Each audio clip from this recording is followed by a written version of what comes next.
നമ്മളെല്ലാവരും വസ്വേഴ്സ് എന്നൊക്കെ പറയുന്നത് അതായത് ഒരു വൃത്തി കൂടുതലായിട്ട് കാണിക്കുക എല്ലാ കാര്യത്തിലും ഡേ ടു ഡേ ആക്ടിവിറ്റീസിൽ നമ്മളൊരു നോർമലി ഉണ്ടാവുന്നതിനേക്കാളും കൂടുതലായിട്ട് ആ വ്യക്തി എല്ലാ കാര്യത്തിലും ഭയങ്കര വൃത്തി കാണിക്കുമ്പോൾ നമ്മൾ നോർമലി പറയുന്നതാണ് വസ്വേഴ്സ് എന്ന്. പക്ഷേ ഇതൊരു വൃത്തി മാത്രമല്ല. ഡോഗ് ഒറ്റ അടുത്തൂടെ പോയിട്ടുണ്ടെങ്കിൽ അത് എന്തോ ചെയ്ത് എന്നുള്ളത് കാരണവും അവർക്ക് ആ ഒരു തോട്ട്സ് കാരണം അവർ മുന്നേ തന്നെ അതിനൊരു പ്രിവെൻഷൻ മെത്തേഡ് എന്നുള്ള വാക്സിനേഷനൊക്കെ എടുക്കാനായിട്ട് പോകും. ചിലപ്പോൾ വാക്സിൻ എടുത്തതായിരിക്കും, പക്ഷേ വീണ്ടും എടുക്കാനൊക്കെ ആയിട്ടുള്ളത് പോകും.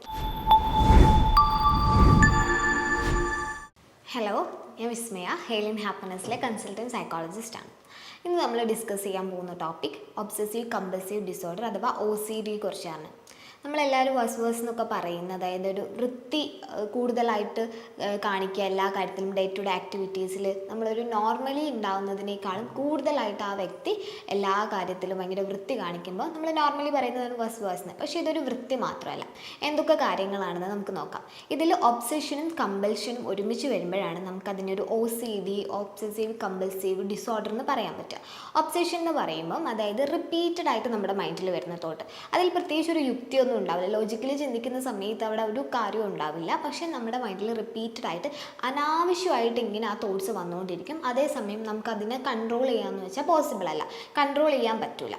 അപ്പോൾ ഈ ഒരു തോട്ട്സ് ഇങ്ങനെ വന്നുകൊണ്ടിരിക്കുന്നത് നമുക്ക് ഭയങ്കര ഒരു ഉത്കണ്ഠയിലേക്ക് ലീഡ് ചെയ്യും. അതായത് ഒരു ആൻസൈറ്റി ആയി മാറും. ആ ഒരു ആൻസൈറ്റി കുറയ്ക്കാനായിട്ട് നമ്മൾ എന്ത് ചെയ്യുന്നു വെച്ചാൽ ആ ഒരു പ്രവൃത്തി ചെയ്യാനായിട്ട് ശ്രമിക്കും. അതിനെയാണ് കമ്പൽഷൻ എന്ന് പറയുന്നത്. അതായത് റിപ്പീറ്റഡ് ആയിട്ട് നമ്മുടെ മൈൻഡിൽ ഒരു തോട്ട് വരികയും അതിനെ കൺട്രോൾ ചെയ്യാൻ പറ്റാത്തത് കാരണം അത് റെഡ്യൂസ് ചെയ്യാനായിട്ട് നമ്മളൊരു ആക്ഷനിലേക്ക് പോകും.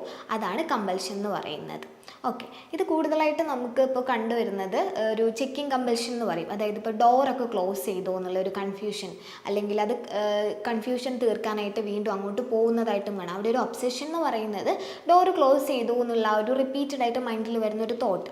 അപ്പം നമ്മൾ അതവിടെ ഒരു ആക്ഷനായിട്ട് വരുമ്പോൾ നമ്മൾ ആ ചെക്ക് ചെയ്യാനായിട്ട് റൂമിലോട്ട് പോകും, അല്ലെങ്കിൽ ഗ്യാസ് കറക്റ്റായിട്ട് ഓഫ് ചെയ്തിട്ടുണ്ടോ എന്നുള്ളൊരു കാര്യം നമ്മുടെ മൈൻഡിൽ വരും. പിന്നെ വീടൊക്കെ പൂട്ടി പോകുന്ന സമയത്ത് ഡോറ് കറക്റ്റ് ലോക്ക് ചെയ്തിട്ടില്ലെങ്കിൽ പോയ സ്ഥലത്ത് നിന്ന് തിരിച്ചു വരും. ഇങ്ങനെയുള്ള കാര്യങ്ങളൊക്കെ നമ്മളിപ്പോൾ സിനിമയിലാണെങ്കിലും പൊതുവെ ചില സ്ഥലങ്ങളിലൊക്കെ ചിലരുടെ ആക്ടിവിറ്റീസിൽ നമ്മൾ കാണുന്നതാണ്. ഇത് മാത്രമല്ല, അതേപോലെ കണ്ടാമിനേഷൻ ഒബ്സഷൻ എന്ന് പറയും. അതായത് ഭയങ്കരമായിട്ട് വൃത്തി, എന്താ പറയുക, ഒരു കാര്യം ചെയ്താൽ അതൊട്ടും ഓക്കെ ആയിട്ടില്ല. ഒരു തവണ കൈ കഴുകിയാൽ ചിലപ്പോൾ നമ്മുടെ കയ്യിൽ എന്തെങ്കിലും അഴുക്ക് പറ്റിയാൽ മാറും. പക്ഷേ ഈ ഒരു OCD ഉള്ള ആൾക്കാരെ സംബന്ധിച്ച് അവർക്കൊരു 2 തവണയല്ല 3 തവണ കഴുകിയാലും അവരെ സംബന്ധിച്ച് കയ്യിൽ അഴുക്കൊന്നും പോയില്ല എന്നുള്ള തോന്നുന്നു. ചിലപ്പം ഒരു ടേബിളിൽ കൈ വെച്ചാൽ തന്നെ പൊടിയായി എന്ന് തോന്നും.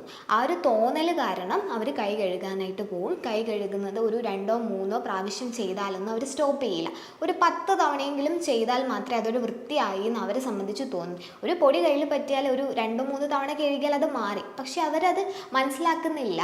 അവർക്കത് അനാവശ്യമായിട്ടാണ് അവിടെ ഒരു പ്രവൃത്തി വരുന്നത്. അപ്പോൾ അതേസമയം അവർക്കത് ചെയ്യാതിരിക്കാമെന്ന് വെച്ചാൽ പോസിബിൾ അല്ല. ഭയങ്കര ഇറിറ്റേഷൻ ആയിരിക്കും. ആ ഒരു ഇറിറ്റേഷൻ കൊണ്ട് ആ ഒരു ആൻസൈറ്റി ആയി മാറിയിട്ട് അതിനെ കൺട്രോൾ ചെയ്യാൻ പറ്റാത്തത് കാരണമാണ് അവർ ആ ഒരു പ്രവൃത്തിയിലേക്ക് പോകുന്നത്, അതായത് കൈ കഴുകുന്നത്. അതേസമയം ഇങ്ങനെ ഭയങ്കര സൗണ്ട് കേൾക്കുന്നത്, ഇപ്പോൾ ഈ സൗണ്ട് കേൾക്കുന്നതൊക്കെ അവരെ സംബന്ധിച്ച് ഭയങ്കര ഇറിറ്റേഷൻ ഉണ്ടാക്കുന്ന ഒരു കാര്യമായിരിക്കും. അവർക്കെല്ലാം ഏകദേശം ഒരുപോലെ പോകണം. ഒരു പരിധി കൂടുതൽ അത് കേട്ട് വരുമ്പോൾ ഭയങ്കര ബുദ്ധിമുട്ടായിട്ട് തോന്നിയിട്ട് അതൊക്കെ അവോയ്ഡ് ചെയ്യാനായിട്ട് ശ്രമിക്കും. അതായത് ബസ്സിൽ പോകുന്ന സമയത്ത് നല്ല രീതിയിൽ പാട്ട് കേൾക്കുക, അല്ലെങ്കിൽ ഒരു ഫാമിലി ഫംഗ്ഷൻ, ഒരു കല്യാണത്തിന് പോകുന്ന സമയത്തൊക്കെ നല്ല സൗണ്ട് കേൾക്കുക. അപ്പോൾ ആ സൗണ്ട് അല്ലെങ്കിൽ ആ ഒരു ക്രൗഡിൻ്റെ ആ ഒരു ശബ്ദമൊക്കെ കേൾക്കുമ്പോൾ, അല്ലെങ്കിൽ ഒരു പാട്ട് വെച്ച് കേൾക്കുന്ന സമയത്ത് ഭയങ്കര ബുദ്ധിമുട്ടായിട്ട് മാക്സിമം ആ സിറ്റുവേഷൻ അവോയ്ഡ് ചെയ്യാൻ തോന്നും. അതായത് അവിടെ ഒരു ഒബ്സഷൻ എന്ന് പറയുന്നത് റിപ്പീറ്റഡ് ആയിട്ട് അവരുടെ മൈൻഡിൽ ഇത് കേൾക്കുമ്പോൾ ഒരു ഇറിറ്റേഷൻ ഉണ്ടാവുകയും ആ ഒരു ഇറിറ്റേഷൻ അത് ഒഴിവാക്കാനായിട്ട് ആ ഒരു സിറ്റുവേഷനാണ് അവിടെ അവോയ്ഡ് ചെയ്യുന്നത്. അവിടെ നമുക്ക് കമ്പൽഷനായിട്ട് വരുന്നത് ആ ഒരു സിറ്റുവേഷൻ അവർ അവോയ്ഡ് ചെയ്യുകയാണ്. മാക്സിമം അവിടെ ഒരു അവോയ്ഡൻസ് ആണ് ഉണ്ടാകുന്നത്. നമുക്ക് എല്ലാ രീതിയിലും അവിടെ ഒരു ആക്ഷൻ എന്ന് പറയുമ്പം ഇപ്പോൾ കൈ കഴുകുന്ന സമയത്ത് നമ്മൾ അത് എന്താണ് റിപ്പീറ്റഡ് ആയിട്ട് വീണ്ടും വീണ്ടും ഒരു 2 തവണ കഴുകേണ്ടതാണ്, ഒരു 10 തവണ കഴുകും. അതേപോലെ ഇവിടെ നമ്മളൊരു സിറ്റുവേഷൻ അവോയ്ഡ് ചെയ്യുന്നതാണ്. പല ടൈപ്പിലും നമുക്ക് ആ കമ്പൽഷനെ വേർതിരിച്ച് കാണാൻ പറ്റും. ഒബ്സഷൻ മാത്രമുള്ള കേസും നമുക്ക് കാണാൻ പറ്റും. പക്ഷേ കൂടുതലായിട്ടും OCD എന്ന് പറയുമ്പോൾ അവിടെ ഒരു കമ്പൽഷനും അവിടെ ഒരു ആക്ഷനായിട്ട് നമുക്ക് കാണാൻ പറ്റും. വെറും ഒരു തോട്ട്സ് മാത്രമാണെങ്കിൽ അതൊരു ഒബ്സഷനാണ്. അന്നങ്ങനെ നമുക്കതിനെ മനസ്സിലാക്കാനായിട്ട് പറ്റും. ഇതുപോലെ നമുക്ക് വേറൊരു സിംറ്റമായിട്ട് കാണുന്നത്, ഇവരിങ്ങനെ ഒരാവശ്യമല്ലാത്ത നമ്മൾ ചിന്തിക്കുന്ന സമയത്ത് അത് അനാവശ്യമായിട്ടായിരിക്കും കൊണ്ട് നടക്കുന്നത്. അതിൻ്റെ പർപ്പസ് കഴിഞ്ഞിട്ടുണ്ടാകും. ഒരു സിഗ്നിഫിക്കൻ്റ് ആയിട്ടുള്ള ഒരു കാര്യം അവിടെ ഉണ്ടാവില്ല. ഒരു സാധനം നമ്മൾ ചെറുപ്പത്തിൽ എങ്ങാണ്ട് ഒരു മാങ്ങ പറിച്ചത് ആ ഒരു കല്ലുകൊണ്ടായിരിക്കും, അല്ലെങ്കിൽ മാങ്ങയ്ക്ക് ഒരു കല്ലെടുത്ത് എറിഞ്ഞിട്ടുണ്ടാവും. പക്ഷേ ആ കല്ല് നമ്മളിപ്പോഴും സൂക്ഷിച്ച് വെക്കുന്നത്. അതുപോലെ പണ്ടെങ്ങാൻ ഉപയോഗിച്ച എന്തെങ്കിലും ഒരു മുത്ത്, ആ മുത്തിൻ്റെ ഉപയോഗം കഴിഞ്ഞിട്ടുണ്ടാകും, അതിപ്പോൾ നമുക്കൊരു ആവശ്യം ഉണ്ടാവില്ല. പക്ഷെ അങ്ങനത്തെ കാര്യങ്ങളൊക്കെ അവിടെ ഈ തോട്ട്സാണ്. അതിങ്ങനെ കരുതി വെക്കണം എന്നുള്ള ഒരു തോട്ട്സ് കാരണം അതൊക്കെ അവിടെ ഹോൾഡ് ചെയ്തുകൊണ്ട് വെക്കുക. അത് നല്ല എന്താണ്, അവർ ഭയങ്കര പ്രഷ്യസ് ആയിട്ട് കൊണ്ട് നടക്കുന്ന കാര്യമായിരിക്കും. ഇത് നമുക്ക് എല്ലാ രീതിയിലും ജനറലൈസ് ചെയ്യാൻ പറ്റില്ല. കാരണം ചിലർ ആ ഒരു സാധനത്തോടുള്ള ഒരു ഇമോഷണൽ കണക്ഷൻ്റെ ബേസിൽ കൊണ്ട് നടക്കുന്നുണ്ട്. ചിലപ്പോൾ നല്ല കാർഡ്സ് ആയിരിക്കും, അല്ലെങ്കിൽ എന്തെങ്കിലും നമുക്കാരെ ഗിഫ്റ്റ് ചെയ്തതായിരിക്കാം, അല്ലെങ്കിൽ ഏതെങ്കിലും ഒരു മൊമെൻറ്റിൽ ആരെങ്കിലും നമ്മളോട് പറഞ്ഞ എന്തെങ്കിലും കാര്യം അത് സംബന്ധിച്ചിട്ടുള്ള എന്തെങ്കിലും ഒരു ഗിഫ്റ്റോ എന്തെങ്കിലും ഒരു സാധനമൊക്കെ ആണെങ്കിൽ നമ്മളത് കൊണ്ടുവയ്ക്കും. അത് അതിനോട് നമുക്കൊരു ഇമോഷണൽ കണക്ഷൻ, അറ്റാച്ച്മെൻ്റ് ഉണ്ട്. അതല്ലാതെ ഒരു കാര്യവും ഇല്ല, അനാവശ്യമായിട്ട് ഒരു കാര്യം ഇങ്ങനെ നമ്മൾ സൂക്ഷിച്ച് വെക്കുന്നുണ്ടെങ്കിൽ അതും OCDയുടെ ഒരു ഭാഗമാണെന്ന് നമുക്ക് മനസ്സിലാക്കാനായിട്ട് പറ്റും. അതുപോലെ ഒരു റിലീജിയസ് തോട്ടിൻ്റെ ബേസിലാണെങ്കിൽ ഇപ്പോൾ അമ്പലത്തിലൊക്കെ ഒരു പ്രദക്ഷിണം വെക്കുവാണെങ്കിൽ ഒരു 5 തവണ വെക്കേണ്ടതായിരിക്കും. പക്ഷേ ഇവർക്കൊരു ഡൗട്ട്, ഞാൻ 5 തവണ വെച്ചിട്ടില്ല എന്ന് കരുതിയിട്ട് ഒരു 10 തവണ വീണ്ടും കറങ്ങാനായിട്ട് ശ്രമിക്കും. അതുപോലെ പ്രാർത്ഥിക്കുന്ന സമയത്താണെങ്കിലും വൃത്തിയായിട്ടില്ല എന്ന് കരുതിയിട്ടൊക്കെ വീണ്ടും കുളിക്കാനായിട്ട് ശ്രമിക്കുക. അതേപോലെ ഇപ്പം നിസ്കരിക്കുവാണെങ്കിലും അപ്പം അത് കറക്റ്റായിട്ട് ചെയ്തിട്ടില്ല എന്ന് കരുതിയിട്ട് വീണ്ടും വീണ്ടും ചെയ്യാനായിട്ട് ശ്രമിക്കുക. അങ്ങനെയുള്ള റിലീജിയസ് ഒബ്സെഷനും നമുക്ക് കാണാൻ പറ്റും. അതിൻ്റേതായിട്ടുള്ള കമ്പൽഷനും നമുക്ക് കാണാൻ പറ്റും.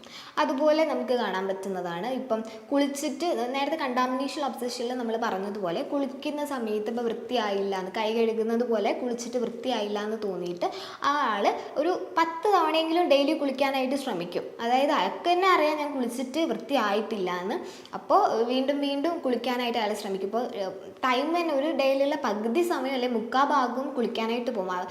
OCDയുള്ള ആൾക്കാർക്ക് നമുക്ക് കാണാൻ പറ്റുന്നത് ഇവർക്ക് പ്രത്യേകിച്ച് കാര്യങ്ങളൊന്നും ചെയ്യാൻ പറ്റില്ല. പ്രോപ്പറായിട്ട് ആ ഒരു ഡെഡ് ലൈൻ്റെ ഉള്ളിൽ ഇപ്പോൾ എന്തെങ്കിലും വർക്ക് സബ്മിറ്റ് ചെയ്യാനുണ്ടെങ്കിൽ, സ്റ്റുഡൻസിനാണെങ്കിൽ എന്തെങ്കിലും ഹോംവർക്ക്സ് ഉണ്ടെങ്കിലും ക്ലാസ്സിൽ റെഗുലറായിട്ട് ചെയ്യേണ്ട കാര്യങ്ങളൊന്നും റെഗുലർ ആയിരിക്കില്ല. കാരണം ഇവരുടെ ഒരു പകുതി അല്ലെങ്കിൽ പകുതി 3/4 ടൈമും ഇങ്ങനത്തെ കാര്യങ്ങൾക്ക് വേണ്ടിയിട്ടായിരിക്കും മാറ്റി വയ്ക്കുന്നത്. അതുകൊണ്ട് തന്നെ എല്ലാ വർക്കും പെൻഡിങ് ആയിരിക്കും. ഇപ്പോൾ കുളിക്കാനായിട്ട് ഇത്ര സമയം ഉപയോഗിക്കും. അതുപോലെ തന്നെ ബ്രഷ് ചെയ്യാൻ ചിലപ്പോൾ 1 അവർ എടുക്കും. അത് രാത്രിയും 1 അവർ എടുക്കും. കുളിക്കാൻ ഇപ്പോൾ ഒരു അരമണിക്കൂർ എടുത്തിട്ടുണ്ടാകും. ചിലപ്പോൾ ആ സോപ്പ് അവർ ഉപയോഗിച്ച് കഴിഞ്ഞാൽ അവിടെ വീണ്ടും ആ സോപ്പ് വെക്കാനൊക്കെ ഭയങ്കര ബുദ്ധിമുട്ടായിരിക്കും. അപ്പോൾ ആ സോപ്പ് എടുത്ത് മാറ്റും. പിന്നെ അവിടെ സോപ്പിൻ്റെതായിട്ടുള്ള എന്തെങ്കിലും കണ്ടാൽ ഭയങ്കര ബുദ്ധിമുട്ട്. വാഷ്റൂം അല്ലെങ്കിൽ ബാത്റൂമൊക്കെ എപ്പോഴും ക്ലീൻ ആയിരിക്കണം. ക്ലീൻ ആയിട്ടില്ലെങ്കിൽ അത് ഒന്നും കൂടെ ക്ലീൻ ആക്കി എന്നിട്ടും വൃത്തിയായിട്ടില്ല തോന്നിയിട്ടുണ്ടെങ്കിൽ വീണ്ടും ക്ലീൻ ചെയ്തിട്ടൊക്കെ കുളിക്കാൻ തന്നെ റെഡി ആവത്തുള്ളൂ. അതുപോലെ ഫ്ലോറ്, അതുപോലെ നമ്മുടെ വോളൊക്കെ ആണെങ്കിൽ കുറച്ച് എന്തെങ്കിലും ചളി പറ്റിയാലൊക്കെ ഇവർക്ക് ഭയങ്കര ഇറിറ്റേഷൻ ആയിരിക്കും. ആ ചുമരാണെങ്കിൽ ആ ഒരു വെള്ളം ഉപയോഗിച്ച് കഴുകാനൊക്കെ ആയിട്ട് ശ്രമിക്കും. അങ്ങനെ എല്ലാ കാര്യത്തിലും ഒരു വൃത്തിയില്ല. നോർമലി എല്ലാവരും ക്ലീൻ ആയിട്ട് ഇരിക്കണം എന്നുള്ളതിനപ്പുറത്ത് ഇതൊരു വൃത്തി എന്നല്ല പറയേണ്ടത്, അവരുടെ ഒരു ബിഹേവിയറലായിട്ടുള്ള ഒരു ബുദ്ധിമുട്ട് അല്ലെങ്കിൽ ഒരു തോട്ട്സിൻ്റെ ഒരു ഭാഗമാണത്.